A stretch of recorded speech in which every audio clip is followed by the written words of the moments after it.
Alright, welcome to another tutorial. Mr. Gorn here. Um, this is let me bring it up. We're going to be learning today how to use cloth without reactor in Studio Max 2009. Here's the video that I had on YouTube. It got a couple of requests, so it shall be done. As you see, it's the cloth. This is actually working by a real wind. Um, Camera shake. All the holes and rips in this flag are done with opacity maps. I'll show you how to do that. We'll go into Photoshop.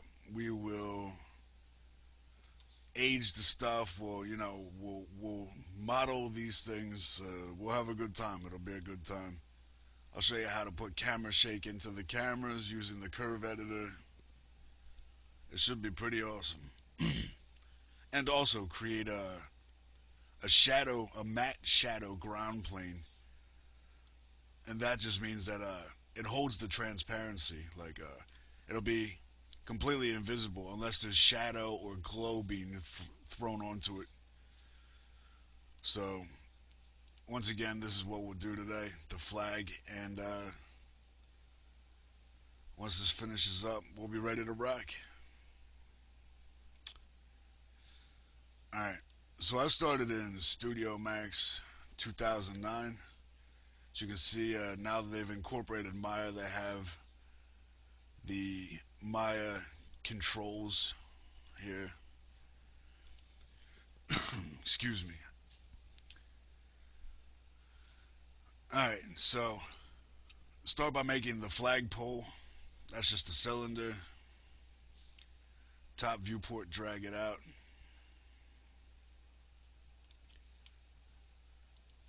I drop the segments over here. Height, one segment, sides. It doesn't need to be too extravagant. 12 sides will be good. Center, zoom. See this irritating bounding box around the cylinder? You can get rid of that. I never work with these. They just irritate me to no end. So just hit J on your keyboard. Pow. And I do it with all my viewports.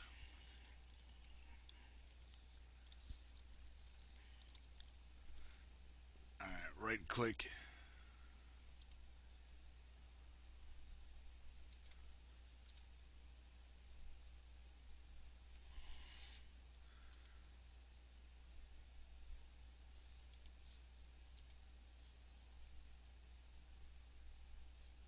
Convert to editable poly. Camtasia always ruins my system. We'll just put an edit poly modifier on.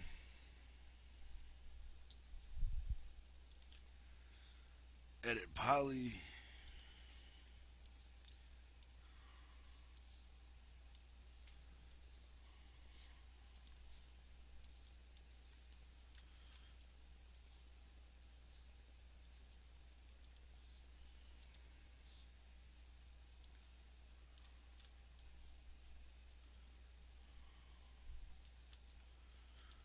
Apply.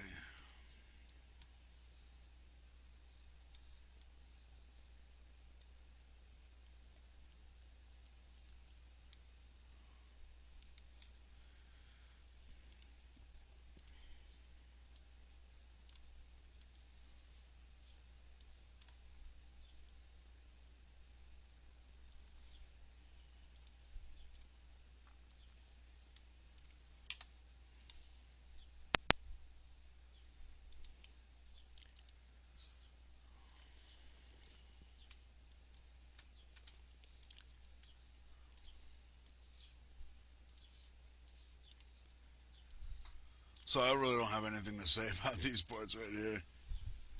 Um, it's just basic modeling. Alright, so we have our basic pole. This is all the detail I'm going to get into with it. I'll take a geosphere because it uses less polys. Just drag it out right here. And align it with this so it stays centered. Make sure pivot point is checked on both of these, X, Y, and Z.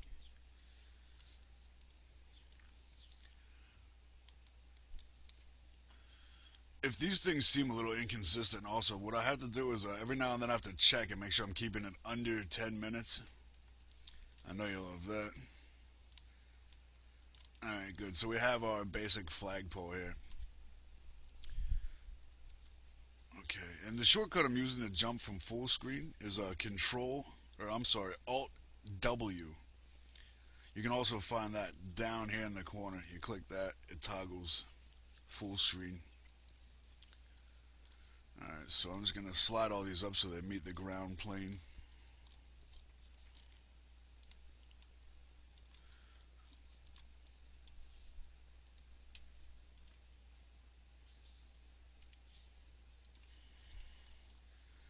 Alright, good. Now we're going to create a plane which is going to represent our flag.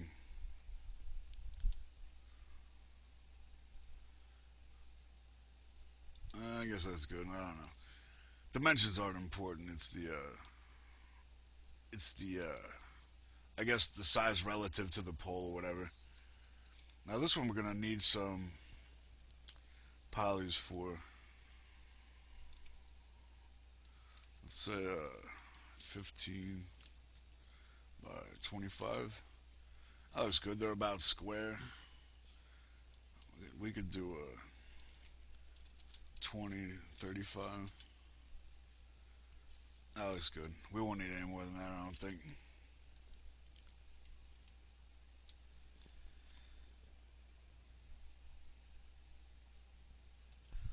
Okay, what we're gonna do is we're gonna put a modifier on our plane now, our flag. Cloth modifier in the modifier stack. What you want to do is you drop down, so you click that little plus box. Group. You want to highlight just the vertex you want to stick. Nothing else. Make group. Name it whatever you want, but it is important to name it so you know what it is later. If you're going to have a couple of objects interacting with this flag, you should name these things. It will help you later. We're just going to say, I don't know, attach verts. Okay. Now, while that's still selected and your group is selected here, you want to click on Node and click on the pole where you want it to cling to. Okay, good. Now we can click on Group. Cloth will become grayed out again because we're not in the subcategories. You want to click on Open Object Properties. You want to open Object Properties here. Click on your plane, which I guess, you know what, just to stay in good practice, cancel that. Keep on your plane and click Flag. Type in Flag. Object Properties. Now Flag is in here.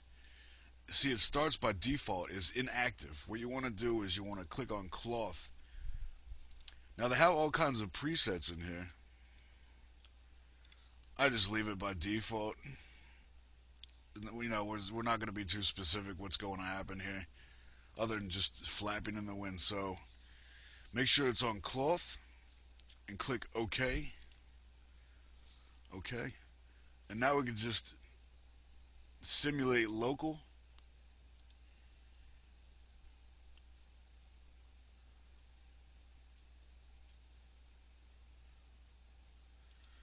Alright, we'll turn that off.